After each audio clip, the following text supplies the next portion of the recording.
Stage was set for what producers expected to be a fun-filled episode of The Kelly Clarkson Show. Kelly Clarkson had promoted it all week as a down-home throwback, with her longtime friend and fellow The Voice coach, Blake Shelton. Fans were hyped, the studio audience was electric, and backstage crew members had even prepped a surprise voice trivia challenge for the duo. Nobody could have predicted the on-air tension that would derail everything. As the cameras rolled, Kelly welcomed Blake with her usual charm, joking, "Look who finally crawled out of his Oklahoma hideout."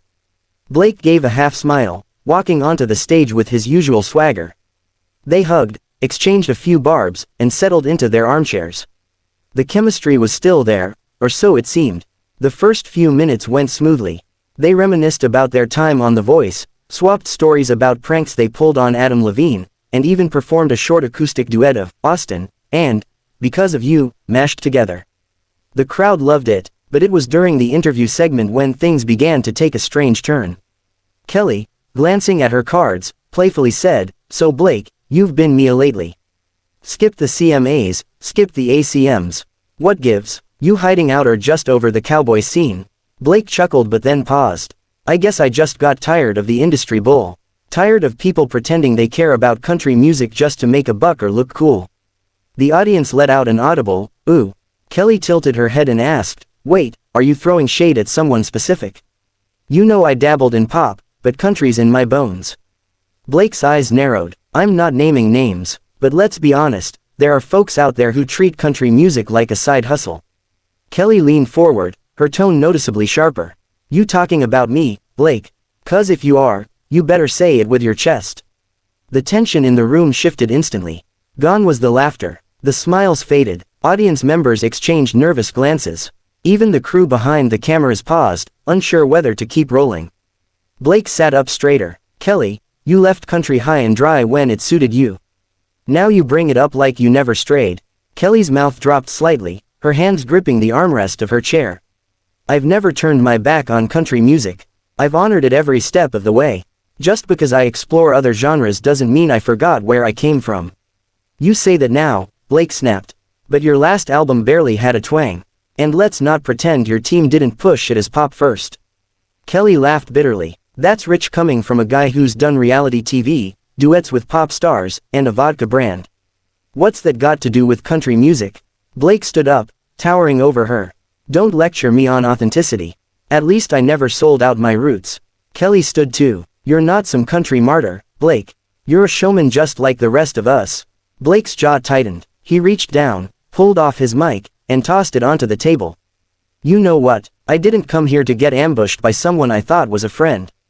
Kelly's voice trembled slightly. "I didn't ambush you, but you're not gonna insult me on my stage and walk away like the victim." With a stormy look in his eyes, Blake turned and walked off stage. Cameras caught him brushing past a stagehand and nearly knocking over a prop mic stand. The audience gasped. Kelly remained standing, stunned and breathing heavily. After a long pause, she turned to the camera with an awkward smile and said, "Well, that happened. We'll be right back." The show cut to commercial, but the moment had already broken through the fourth wall. Within minutes, clips were flooding TikTok and Instagram, and hashtags like #BlakeStormsOff and #KellyVsBlake trended globally. A friendly reunion had morphed into one of the most talked about TV confrontations of the year. And it wasn't over yet. The silence backstage was deafening. Producers scrambled to salvage the show's schedule while Kelly Clarkson sat in her dressing room, hands trembling slightly as she sipped from a water bottle. Her assistant hovered nearby, phone in hand, whispering updates.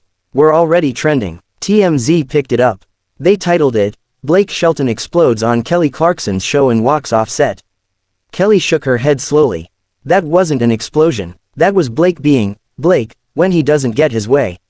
Across the lot, Blake Shelton had locked himself inside his dressing room.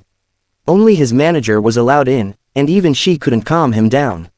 He paced the room like a caged animal, muttering under his breath. "She cornered me." She knew what she was doing with those questions. She wanted a viral moment. "You two have roasted each other for years," his manager replied cautiously. Maybe she just misjudged the tone. Blake stopped pacing and turned sharply. This wasn't roasting. That was a full-on ambush on national TV. By the time the show aired later that evening, social media was ablaze. Fans were deeply divided. Some defended Blake, saying Kelly was poking at a sore spot in front of millions. Others claimed Blake was fragile, accusing him of overreacting and disrespecting his host. Former The Voice judge Adam Levine weighed in via a cheeky Instagram story. Greater than, Blake, buddy, remind me to never make you mad during karaoke night. Tears of joy. Country star Kelsey Ballerini posted a more serious comment on X, formerly Twitter. Greater than, watching two legends fight on live TV is heartbreaking. Y'all are better than this. Meanwhile, Gwen Stefani, Blake's wife, was notably quiet online. But fans quickly noticed she had unfollowed Kelly Clarkson on Instagram and removed all recent likes from Kelly's posts, an unspoken but loud gesture in the age of social media. The production team of The Kelly Clarkson Show released a carefully worded statement the next morning. Greater than, yesterday's episode was meant to be a celebration of two artists and friends. Emotions ran high, and while we regret the tension, we respect both Kelly and Blake's passion for their craft. But it was Kelly's solo address on her show the next day that truly captured hearts. Sitting alone on her couch set, without a guest or flashy intro, she addressed the elephant in the room head-on. I've known Blake Shelton for over a decade, she began, voice calm but heavy. He's a friend. At least, I thought he was. We've shared the stage, mentored singers, had each other's backs through career highs and lows. What happened yesterday? It hurt. But maybe we needed to have that real, raw moment. Because sometimes, friendship isn't about laughing and getting along. Sometimes it's about facing hard truths, even if it's messy. She paused. I still respect Blake, but I won't let anyone, not even someone I care about, undermine the journey I've been on. My music, whether pop, country, or soul, comes from the same heart. Blake, on the other hand, didn't return to television or interviews for several weeks. He canceled a handful of upcoming appearances, citing personal reasons, and retreated to his ranch in Oklahoma. But the damage was done. Country blogs dubbed the incident the Shelton-Clarkson split. Radio hosts debated who was at fault. Fan forums dissected the confrontation frame by frame like it was a Zapruder film. Every grimace, every glare, every word choice was analyzed. Some insiders whispered that Blake was now blacklisted from returning to the Kelly Clarkson Show. Others speculated that Kelly might not re-invite him even if she wanted to. Months later, when Blake made a surprise appearance at a Nashville benefit concert, he addressed the drama briefly. Sometimes, things get heated between people who care too much. I've said things I regret. Doesn't mean I don't still love and respect the people I've fought with. It was vague, it was public, and it left the door open, just slightly.